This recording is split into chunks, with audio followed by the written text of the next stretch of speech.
आरव त्रिवेदी हैं, उन्होंने पूछा है एक्जो नोबेल, 3700 पे इन्होंने खरीदा था और एशियन पेंट की वजह से इसमें एग्जिट कर लूं या अभी बने रहें इसमें लंबी अवधि के लिए।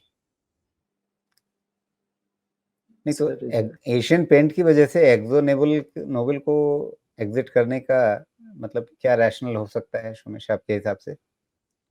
नहीं देखिए, एशियन पेंट्स चूंकि लीडर है इंडस्ट्री का, तो उसका वैल्यूएशन तो एकदम अलग लेवल पे है ना। जी। लेकिन एशियन पेंट ध्यान देने की बात है, 100 टाइम्स के ऊपर चलता था प्राइस अर्निंग, अभी 50 टाइम पे कोई लेने को रेडी नहीं है। ये हो गया, बाटा हो गया, पता नहीं ऐसे ऐसे कितने और लोग सारे कहते नाम। थे कि एशियन पेंट्स आप किसी भी भाव पे खरीद लें, आपको नुकसान नहीं होगा। अरे वो तो खुद को ही, मतलब जो भी खरीदेगा उसी को पेंट करके चला जाएगा। एशियन पेंट बहुत महंगा। देखिए, एक पेंट सेक्टर में एक आधा पिक बने थे, लेकिन वो भी नहीं कर पा रहे हैं, एकदम ठीक नहीं कर पा रहे हैं। तो मैं भी सोच रहा हूँ कि ये सेक्टर में करना क्या है। और एशियन पेंट्स में तो खैर कुछ भी नहीं करना है, मेरे हिसाब से। खैर एशियन पेंट्स तो अलग चीज़ ही है। हम एक्जो नोबेल की बात कर रहे थे। जी। तो अब आप ही बताएं कि ये इतना फ्लैटिश ग्रोथ में क्या करें। 2% का तो एक्सो नोबेल का सेल्स ग्रोथ है, प्रॉफिट ग्रोथ कुछ है ही नहीं खास, एकदम खास नहीं है। मुझे नहीं लगता कि पेंट्स एंड में कुछ कीजिए। इनफैक्ट मैं खुद भी फाइनेंशियल ईयर एंड में डिसीजन ले लूँगा क्या करना है, बिकॉज़ सारे पेंट कंपनीज़ का कहना है कि, कहना था, है नहीं, था कि Q3 से कुछ बेटर सिचुएशन डिमांड का दिखना चाहिए। ये वाले में आके तो मैनेजमेंट खुद ही कह रहे हैं कि डिमांड नहीं दिख रहा है। तो फिर अगर मैनेजमेंट कह रहा है डिमांड नहीं दिख रहा है तो कुछ सोचना पड़ेगा। तो ये सेक्टर में ही सोचना पड़ेगा। और इसलिए थोड़ा-सा इत्मीनान रखें, कुछ करें नहीं। और रही बात एक्सो नोबेल की, है तो सपोर्ट लेवल के आस-पास 3600 के आस-पास, है ज़रूर। लेकिन इसका ट्रेंड ऐसा डाउन है कि 200 डीएमए की टेस्टिंग को ना नहीं कहा जा सकता है। इसलिए अभी पेंट वेंट में जब तक मार्केट 25, तो एक एक आप एक काम करिए ना, सिंपल रखते हैं चीज़ों को। 24,500 निफ्टी जब तक नहीं निकलता है, इन्वेस्टमेंट के अलावा सब चीज़ों पे जो भी वीक सेक्टर्स हैं, उस पे तो एकदम आप होल्ड लगा ही दीजिए। और पेंट एक वीक सेक्टर में डाल सकते हैं। जी। अच्छा, आपने कहा कि 200 डे मूविंग एवरेज की संभावना बन सकती है, तो दर्शकों को बता दें कि 200 डे मूविंग एवरेज यहाँ पे कहाँ है। तो ये जो लाल लकीर दिख रही है, यहाँ पे जितने भी चार्ट हम आपको दिखा रहे हैं उसमें ये जो लाल लकीर होगी वो 200 डे मूविंग एवरेज की होगी। ये बैगनी रेखा जो होगी वो 50 दिनों के मूविंग एवरेज की है और हरी रेखा जो है वो 20 दिनों के मूविंग एवरेज की है, 20 डे मूविंग एवरेज की। ये लगभग हर चार्ट में आपको यही मिलेगा। अगर गलती से कहीं कुछ अलग आ गया तो अलग बात है, लेकिन मोटे तौर पे सेटिंग यही है इसकी यहाँ पे। तो 200 डे मूविंग एवरेज का मतलब हो जाएगा 3000 के आसपास। अभी 3660 के ऊपर ये शेयर है, तो एक यहाँ से ठीक ठाक कमजोरी। लेकिन सोमेश एक बात बताइए कि अगर हम ये कह रहे हैं कंजम्पशन थीम अच्छी चल रही थी, लोगों के हाथ में लोग अ, मतलब हम पहली चीज जीडीपी ग्रोथ को लेकर चिंता नहीं है। मतलब लोगों के पास भी तो पैसा आ ही रहा होगा, ग्रोथ कहाँ से आ रही है, लोगों से ही आ रही है ना। तो लोगों के हाथ में पैसा होगा। लोग कह रहे हैं कि रियल स्टेट बिक रहे हैं। अगर रियल स्टेट बिकेंगे, मकान बिकेंगे तो उनकी रंगाई पुताई भी होगी। अगर लोगों के हाथ में पैसा है, चल रहा है, जीडीपी में ग्रोथ है, तो वो भी अपने जिस घर में रह रहे हैं वहां तो साल में एक बार रंगाई पुताई होती है और आमतौर पर दिवाली से पहले होती है। दिवाली का मौसम निकल गया और उसके बाद मैनेजमेंट की कमेंट्री का जिक्र आपने कर ही दिया। मसला क्या है? क्या ये कहीं पर सिर्फ पेंट इंडस्ट्री नहीं बल्कि पूरी इकोनॉमी को लेकर के कुछ आपको कह रहा है कि नहीं, आपको थोड़ा सावधानी से देखने की जरूरत है? नहीं, ज़रूर कह रहे हैं जी, क्योंकि कितने सालों के बाद अपना अर्निंग्स डाउनग्रेड आया है। और कई जगह तो मैंने पढ़ा कि शायद ये 2008 के बाद का पहला इतना बड़ा डाउनग्रेड है, 2008 या 2000 समथिंग का। तो अर्निंग्स डाउनग्रेड आया ही है, ये थोड़ा खतरनाक है अपने आप में स्टेटमेंट।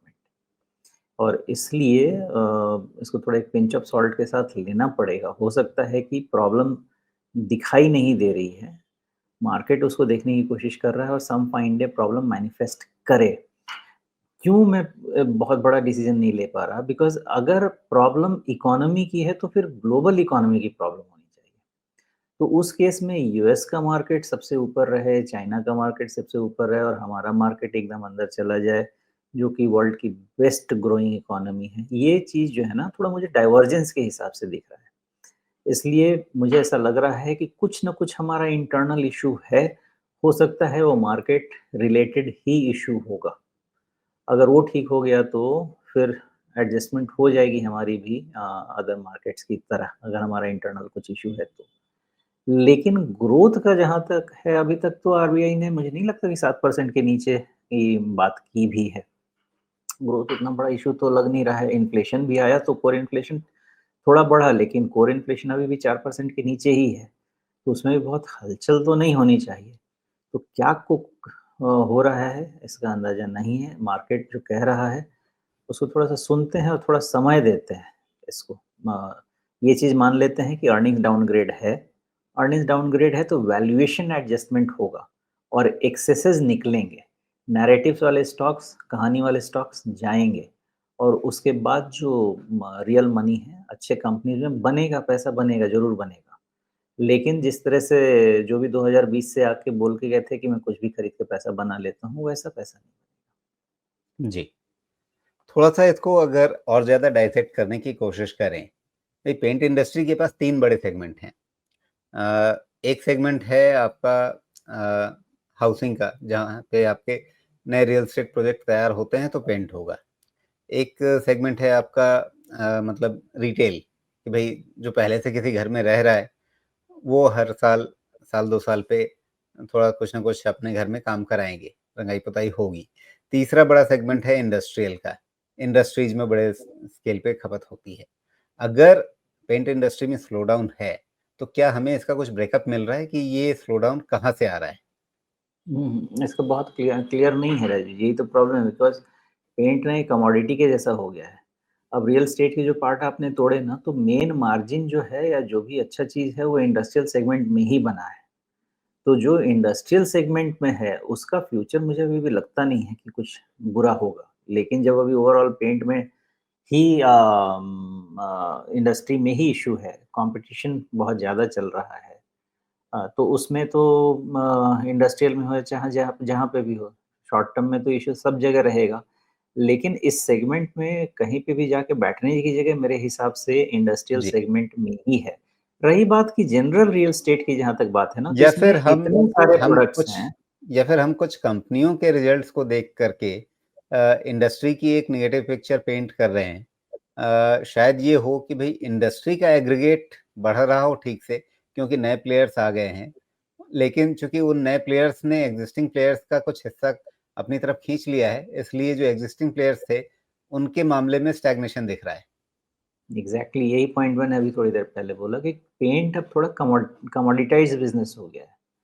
हम हमारे लिए बात करने के लिए तो एशियन पेंट्स रह गया है। लेकिन एशियन पेंट्स लगने के लिए भी फिर आपको वो गेटेड कम्युनिटी और ये सब जैसे जो बनता है वहाँ की बात है। लेकिन और भी तरह से तो भी घर बन रहे हैं रियल एस्टेट में, अफोर्डेबल हाउसिंग बन रहा है, स्टैंड अलोन अपार्टमेंट बन रहे हैं, सब जगह बन रहे हैं, सब जगह थोड़ी कोई एशियन पेंट लगाता है, जो दिखने वाली चीज़ है। तो इसलिए हाँ, इसमें कॉम्पिटिशन बढ़ा है। पेंट एज़ अ प्रोडक्ट का पूरा का पूरा कमोडिटी हो गया है मेरे हिसाब से। इसलिए जो ऑर्गेनाइज़ प्लेयर्स हैं, उनका एक तो शेयर खा गया और दूसरी बात ये है कि ऑर्गेनाइज़ प्लेयर्स चूँकि डोमिनेट करते थे पहले अपने डिस्ट्रीब्यूशन नेटवर्क के कारण, इसलिए उनके वैल्यूएशन भी ऐसे थे कि आधा प्राइस तो वैल्यूएशन करेक्शन में ही निकल जाए। तो इसलिए ही आप देख रहे हैं कि 100 का 50 का price earning multiple Asian paints का हो गया। तो ऐसा नहीं कि पेंट की खपत नहीं हो रही है, लेकिन प्लेयर्स काफ़ी हो गए हैं, मुझे ऐसा लग रहा है, जो एक-दूसरे का मार्केट शेयर तो खा रहे हैं।